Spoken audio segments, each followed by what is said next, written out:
was going to be received.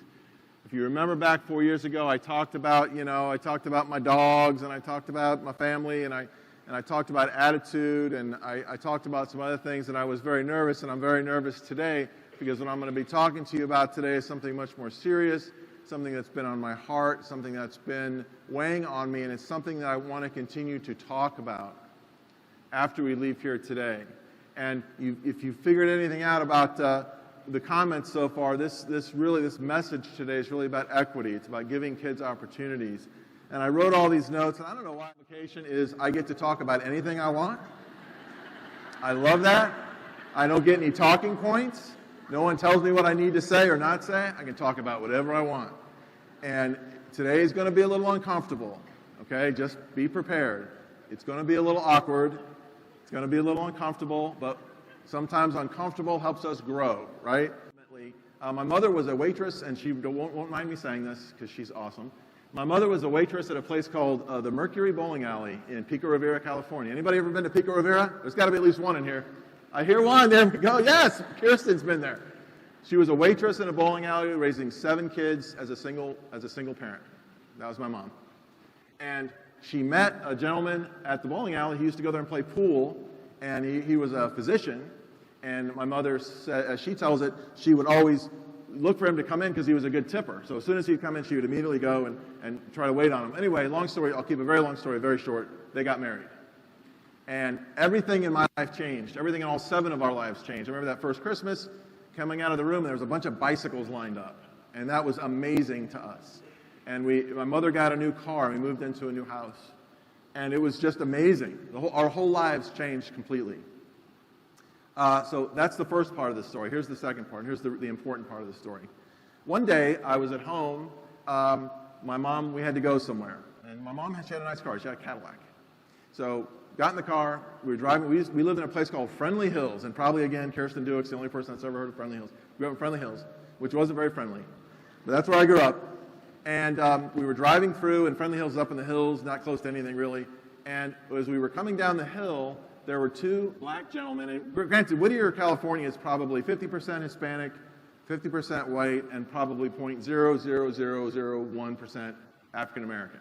Okay? So we were coming down the hill, saw these 2 gentlemen standing by a car, obviously broke down the hood up, steam coming out the whole 9 yards, 2 young guys, and they had their thumb up. My mom didn't hesitate. She pulled over, rolled the window down.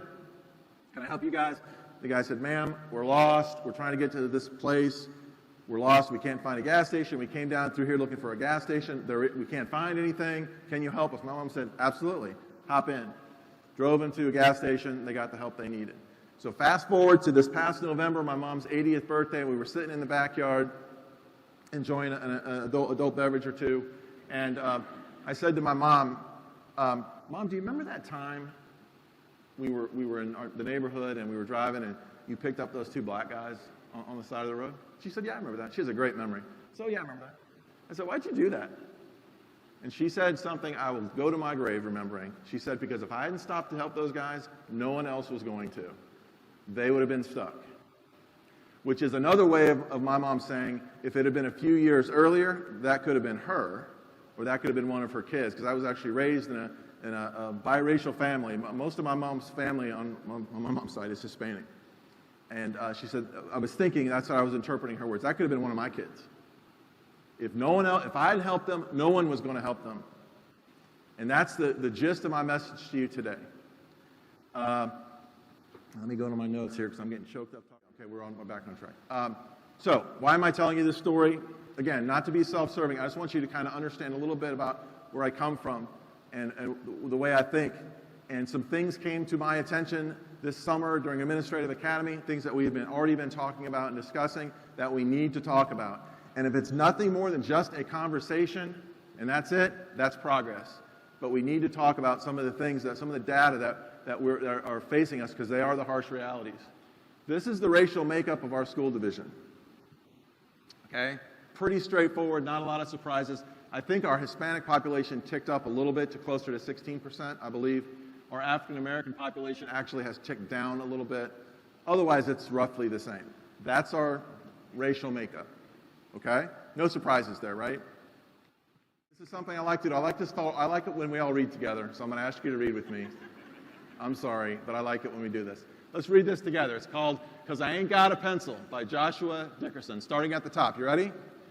I woke myself up because we ain't got an alarm clock. Dig in the dirty clothes basket, 'cause ain't nobody washed my uniform. Brush my hair and teeth in the dark, 'cause the lights ain't on. Even got my baby sister ready, 'cause my mama wasn't home. Got us both to school on time to eat us a good breakfast.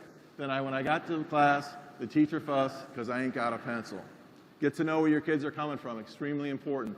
Now, in the achievement end, again, need to share it. It's difficult data to look at, but it's important data.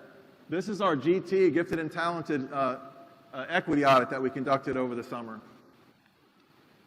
Blue is the white kids. So we have a 71%, give or take, white student population, and they're 86% of the kids in Gifted and Talented are the white kids. Now again, I'm not talking about quotas, I'm talking about equity. Because look at the bottom, that's everybody else down at the bottom, hovering between 1, 2, 3, 4, 5%. That's a problem. Here's some other awkward statistics. AP and dual enrollment data, there it is. Take a look at that. Mountain Vista Governor's School data.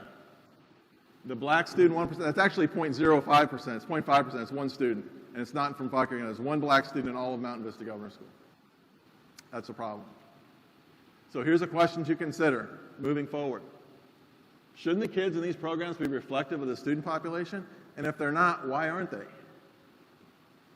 I don't think there's anything wrong with the kids. One of the things I appreciate about Fauquier County since I've been here is people don't blame kids. It's not the kids' fault. So then what is it? Again, these are things that we need to be talking about. You know, I don't expect anyone to run out today and change the world, but I do expect that we go back to our schools and we have these conversations, honest conversations within our faculties, within our faculty rooms.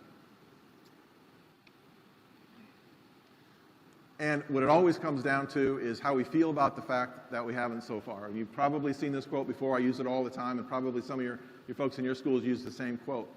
What it really comes down to is how we feel about all the stuff that we just saw. I'm translating.